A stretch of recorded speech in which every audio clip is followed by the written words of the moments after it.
c'est votre premier voyage en Algérie ce mois de novembre à l'occasion du Salon du Livre. Si vous pouvez revenir sur ça, juste votre impression générale sur la capitale, les habitants, des moments marquants, l'accueil au Salon du Livre, juste une impression générale parce qu'un premier voyage, c'est quand même important. Oui, alors c'était extrêmement important et c'était un moment très important, un honneur et une joie d'avoir été invité. Alors évidemment, je tiens à préciser, hein, ce ne sont que mes impressions. Je vais vous parler quand même du SILA. Il faudrait imaginer, enfin l'audience, les spectateurs le savent sans doute, mais le SILA, c'est plusieurs stades de football remplis de stands de livres. C'est pas comme le Salon du Livre français ou le Book Fair à Londres. Il s'agit vraiment d'un salon ouvert au public. Et avec un public. Alors pour moi, ça a été, parce que j'étais assis en train de signer mon livre, faire des autographes, ça a été de voir ces jeunes femmes en hijab courir l'une vers l'autre avec des livres à la main et avec cette joie qui montrait le livre qu'elles venaient d'acheter, un peu comme si un chercheur d'or avait trouvé une pépite. Et quand je parle de livres, je parle de livres, je ne parle pas de bande dessinée. Et pour moi, de voir cet enthousiasme pour cet objet imprimé, pour ce savoir, c'est un choc, parce qu'on ne verrait pas ça en France, et encore moins aux États-Unis, où j'ai enseigné 15 ans aux États-Unis, les étudiants ne lisent plus. Donc ça a été vraiment fantastique, après des conversations aussi avec ces jeunes femmes mais la jeunesse algérienne en général, ceux à qui j'ai eu la chance de parler, qui parlent un anglais parfait. Et ça aussi, c'était extrêmement impressionnant. Un anglais vraiment très précis et apparemment appris en Algérie. Donc ça a été des rencontres fantastiques. J'ai aussi eu la chance de rencontrer des intellectuels. J'ai rencontré, pour moi, une grande rencontre, on en parlera peut-être plus tard, c'est Hosni Kitouni, qui a écrit un livre fantastique qui s'appelle Histoire, mémoire de la colonisation. Mais j'ai aussi rencontré Amir Nour, qui a écrit un livre incroyable sur Gaza. Alors, je ne sais pas si on peut le lire, mais ça, c'est le titre en anglais, The Monstrosity of Our Century. Et donc, il y a eu un sorte de foisonnement intellectuel. J'ai rencontré le professeur Hassan Arabe, j'ai rencontré toutes sortes de personnes. J'en oublie, et je m'en excuse d'ailleurs.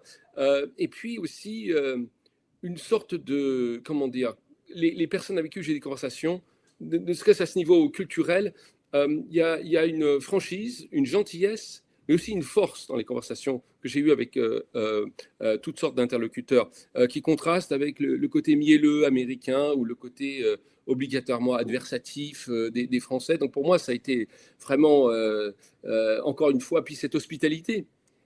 Et puis la ville. Donc moi, j'ai grandi dans des villes éminemment touristiques, à Paris, à New York et aussi à Londres. Et là, il y a vraiment un lien, j'allais dire, organique entre la population et ces monuments, ces mosquées, mais ces musées. Les musées n'appartiennent pas aux touristes. Les musées, ils appartiennent et ils sont gratuits. Je suis allé au musée des Martyrs, c'était un moment très, très émotionnel, très marquant.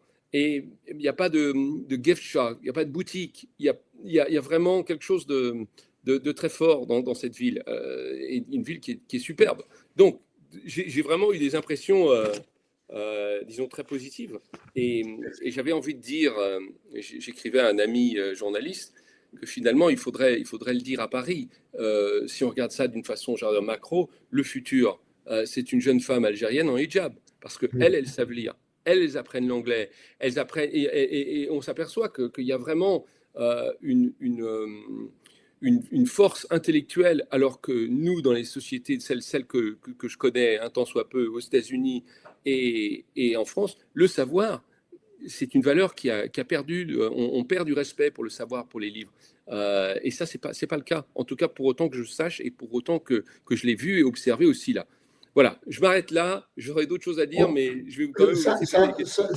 Ça nous fait vraiment plaisir d'entendre ça, Olivier. Bon, je rajoute juste un autre parenthèse par rapport aux jeunes filles que vous avez rencontrées pour vous dire que statistiquement, les femmes algériennes sont classées deuxième au monde en termes de taux d'universitaires par rapport au reste. Donc, en tant qu'ingénieur, médecin et tout. Donc, ça explique un peu ce que vous avez vu comme intérêt au livre. Par rapport à l'anglais, effectivement, l'État, déjà, il a décidé il y a 2-3 ans que l'anglais soit enseigné à tous les niveaux de l'enseignement, mais aussi, je dirais, à mon avis, parce que même si l'État a fait un effort, je ne pense pas que l'infrastructure elle est complètement prête.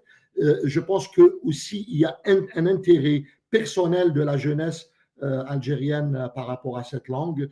Il doit y avoir des raisons par rapport aux relations algéro-françaises qui se passent très très mal certainement.